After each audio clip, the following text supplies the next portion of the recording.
Okay, so from Mary Jane. I was going to say Marianne. Mary Jane. That's a very, that is like a, you know what is Mary Jane?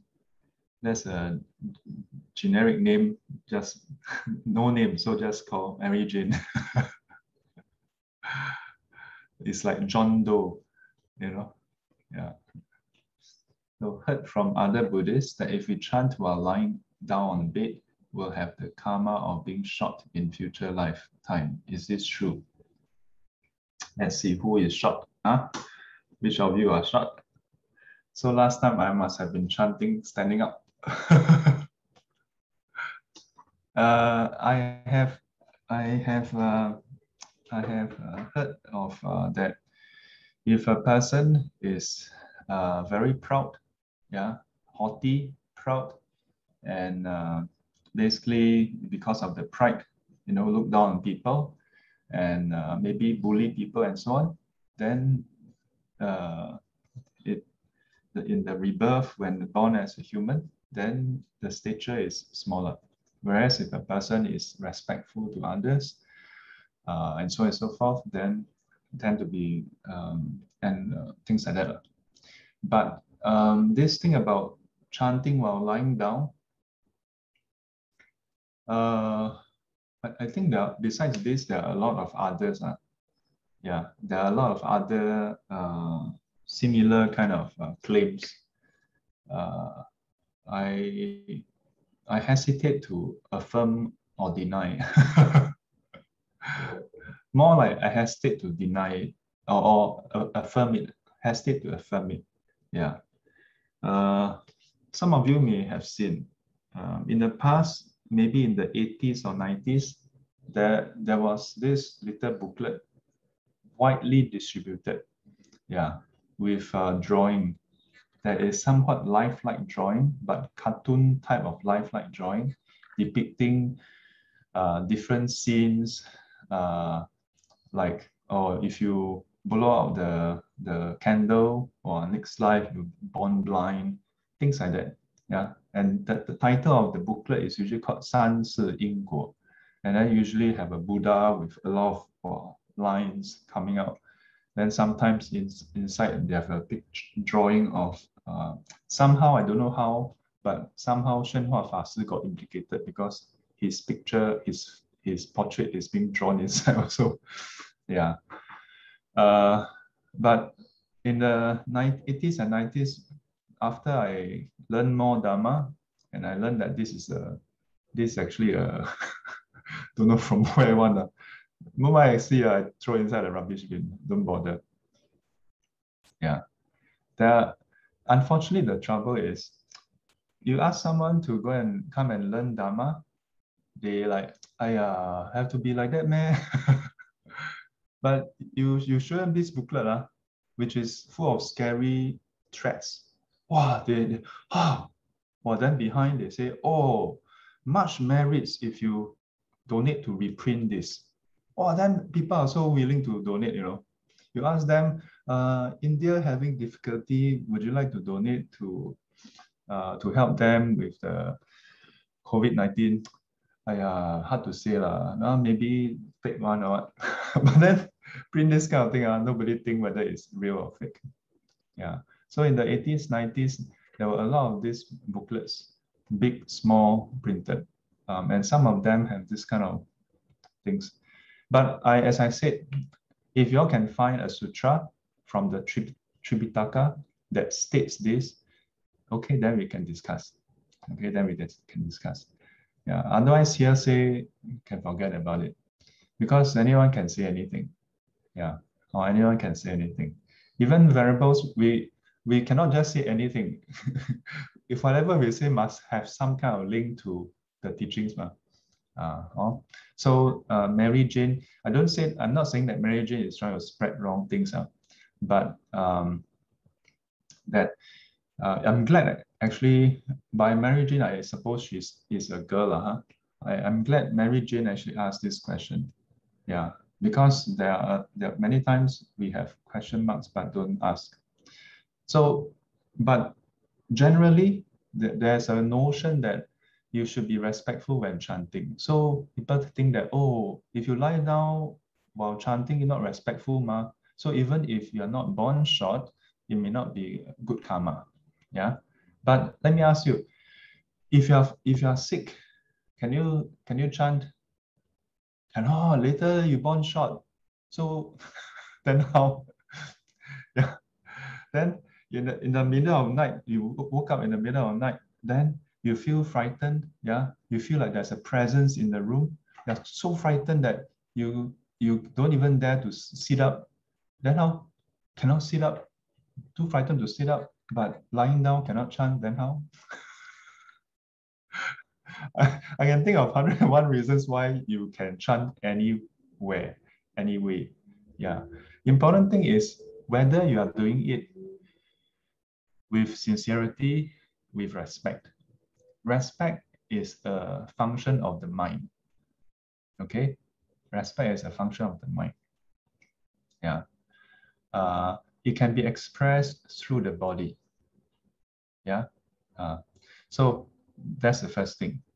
How you express through the body is another thing. Okay. Having said that, if you are in a group where it's commonly agreed that doing something is disrespectful, then out of respect for the community, for the group, you don't do that. Yeah. So while you're respecting the triple gem, but the group, okay, out of respect for the group. Like for example, if people, like let's say if you're in the Chinese temple, right, then there's usually one what you call that? One cushion in the center. Yeah. Sometimes they take away the cushion. Yeah. But the center cushion is meant for the abbot to use or the visiting senior monk to use. Yeah.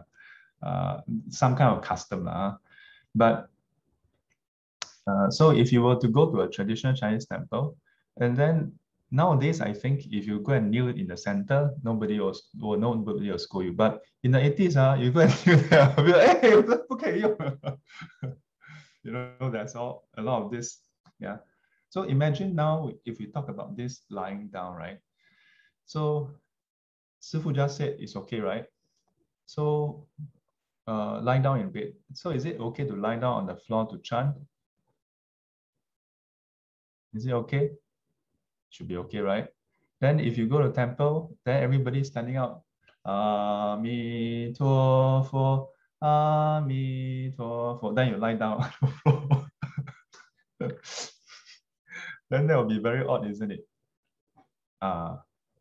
So we must do the right thing at the right time. Okay.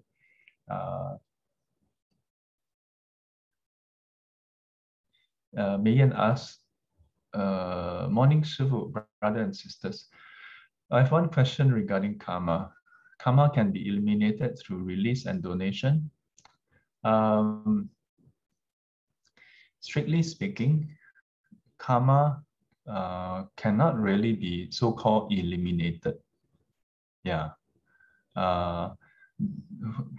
What we see from the sutta is the Buddha described an analogy which seem to imply that the effects can be diluted.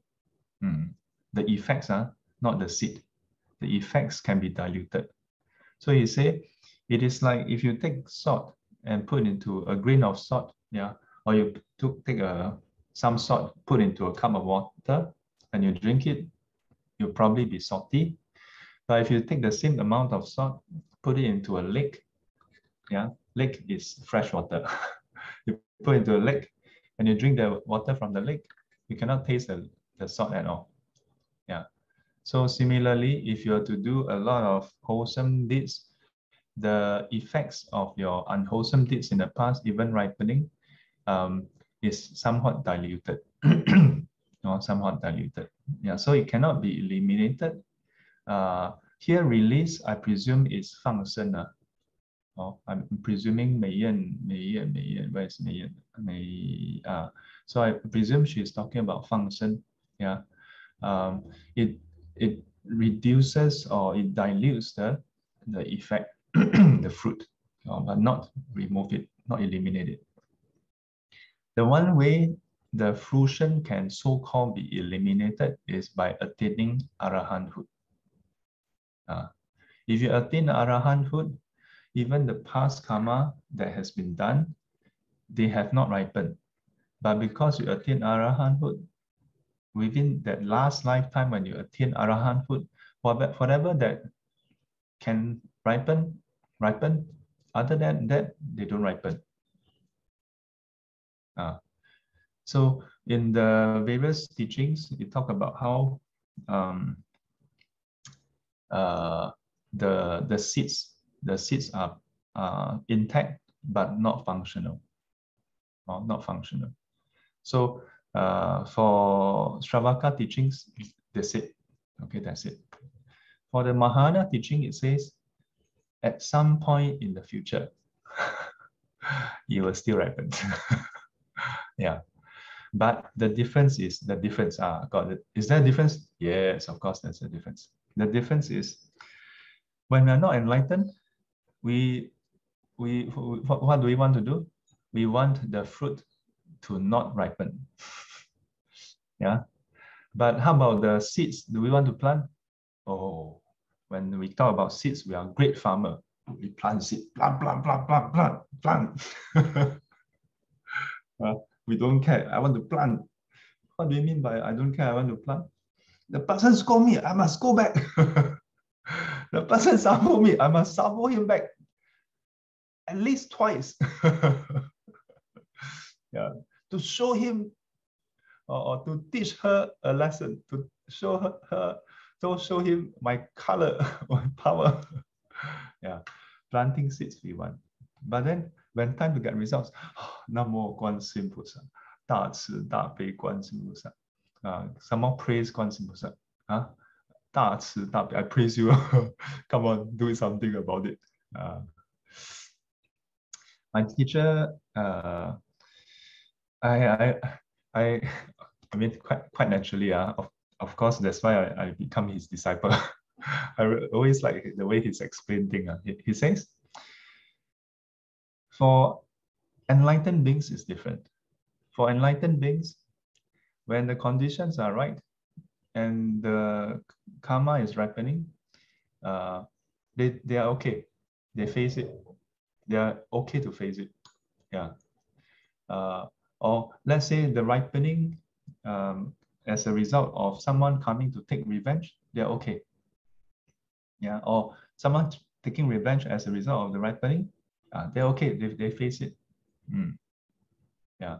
But even at that point in time, the enlightened one have compassion for the person who is going to harm him or her. Yeah. For us, we're only thinking, don't harm me, don't harm me. Let there be no harm to me. Yeah. But for enlightened ones, they're concerned, if you harm me, you're going to get into trouble. How can I at least help you reduce your trouble? Yeah, you want to harm me, it's okay, but let me help you reduce your trouble. Yeah, so the difference is, if you practice the Buddha Dharma, even if you haven't reached enlightenment, when your karma ripen, you're able to face it in a different way, not with fear, not with aversion, not with greed, because karma can be nice one, but with equanimity, with wisdom, with love and compassion. Yeah. So that's why I said Arhats don't have to face it anymore. Why? Because they cut off the roots of defilements that induce the karma to ripen. Whereas for the enlightened ones, let's say an Arahant at some point in the future attain, evoke bodhicitta, and then practice the Bodhisattva path.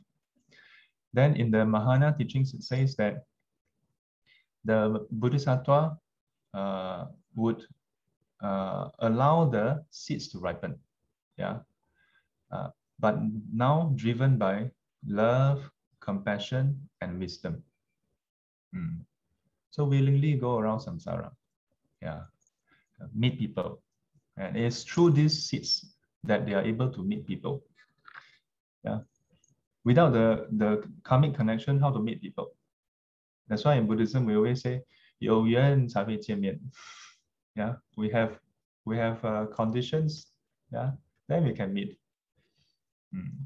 Whether it's good condition or bad condition, that's in the past. But when you meet, do you want to plant good conditions or bad conditions? Yeah. So, Mei Yan, whatever has been done, already done. Yeah. What we can do is what? Do repentance. Yeah. Of course, you want to do 放生 and 布施, please go and do. Don't think, Sư父say cannot totally eliminate. I don't bother lah. Do for what? All these fish go and people eat lah. Not my problem. don't think this way. Of course, Mei Yan not thinking this way. I just teasing her. But do repentance. But if you do repentance, you stop new seeds from being planted, and you stop inducing those seeds. The seeds after planting needs support. Yeah. What kind of support? Those mental qualities that is of the same quality when those seeds are planted. So if you have unwholesome states when you plant a seed, then you need unwholesome states to nourish the seeds. You have greed when you're planting the seeds, then greed will nourish the seeds. If you have hatred when planting the seeds, then hatred will nourish the seeds accordingly. Yeah. So that's why we say, if you can watch your body, speech, and mind, you practice 10 wholesome deeds. Yeah, you cut off the lower realms. Why? Because if you can practice 10 wholesome deeds, your what you call that, body, speech, and mind, even the mind, the 3 types of mental actions, yeah, related to greed, hatred, and delusion, also cut off. Even though you're not enlightened yet, but you stop connecting with them. And that's also why the Sotapanna, although not fully enlightened, stop getting reborn in the lower realms. I used to think that, enlightenment is a special club. Once you join the club, then that's it. You don't go to the lower realms. But actually, when we learn more of the teaching, you realize that it's simply because of the fact that the Sotapanna has such clarity of the mind, the minimum level of clarity of the mind, and the clarity of what is wholesome, what is unwholesome. So even when impulses arise, the Sotapanna is very quick to realize wholesome, unwholesome, and disconnect from the unwholesome, connect with the wholesome. And in this way, even when those seeds that may be ripening for lower realms don't connect. So last question, what does it mean allow the seeds to ripen for Bodhisattvas? Yeah, so roughly, loosely speaking, so the Bodhisattvas, they see, okay, what connection do I have with who? Yeah. Then depending on how we interpret, we can say using love and compassion to induce the seed to ripen. Yeah. One way is to look at it that way. I think that should suffice for where we are now. Using love and compassion to induce those seeds. Yeah. Okay. So what do you want to do? Avoid the fruits or avoid planting the seeds. Don't plant seeds, don't get fruits. Yeah. Don't have to be so busy trying to cut off the tree. Till we meet again, may be guided and protected by the Buddha, Dhamma, and the Sangha. Sadhu, sadhu, sadhu. And as always, Quay. special dedication to Siu Luan. May you be well, may you be happy.